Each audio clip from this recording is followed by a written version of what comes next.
Friends, ఇది వచ్చేసి అరటికాయ పువ్వు మాటిది. దీంతో కర్రీ చేసుకుందాం. ఎప్పుడో చిన్నప్పుడు తిన్నాను నేను. తినడమే కానీ చేయడం చేత కాదు. ట్రై చేస్తున్నాను అనమాట కొత్తగా.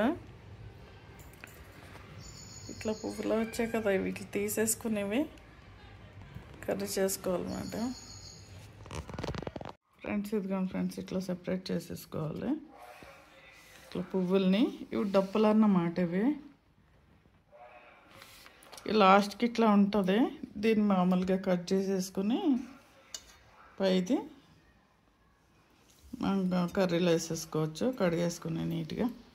ఇప్పుడు దీన్ని క్లీన్ చేసుకోవాలి ఫ్రెండ్స్. ఇది ఒక్కొక్కటిగా తీసుకునేవి లోపల బ్లాక్ సన్నని ఇట్లాగా సన్నని తీగలాగా ఉంటుంది కదా, ఇది తీసేసుకుని సెపరేట్ చేసుకోవాలి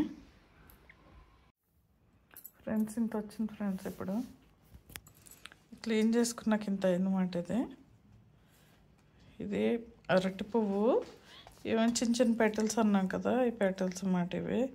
ఇది కర్రీకి పెద్ద ఏం యూజ్ చేసుకోవచ్చు. జస్ట్ ఉప్పు కారం పసుపు వేసుకుని కూడా వాడుకోవచ్చు. వేసుకోకపోయినా ఏం కాదు, పెద్ద టేస్ట్ ఏమి ఉండవు. ఇవి రేకలు అన్నాం కదా సన్నగా, ఇవి మాట.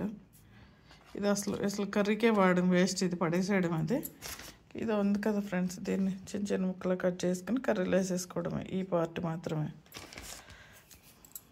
ఫ్రెండ్స్. ఇది వచ్చేసి అరటిపండు చిన్న చిన్న ముక్కలా కోసేసుకున్నాం. దీంట్లో ఉప్పు పసుపు వేసాను. బాగా కడిగేసుకోవాలి 2-3 సార్లు బాగాను వాటర్లో వేసి. పావుగంట సేపు అట్లా ఉంచాలి దాన్ని. కడిగేసుకుని వేరే గిన్నెలో తీసుకుని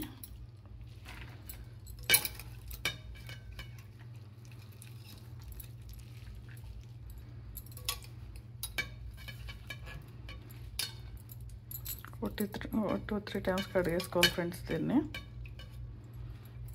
కడుక్కున్నాక కర్రీ చేసేసుకోవాలన్నమాట. కండ రాకుండా ఉంటుంది ఇట్లా వేయటం వల్ల. కొంతమంది మజ్జిగలో కూడా వేసేసి కడుక్కుంటారు. అలాగైనా చెయ్యొచ్చు, మన ఇష్టం. మనకి ఏది వీలుగా ఉంటుందో చేసుకోవచ్చు అన్నమాట.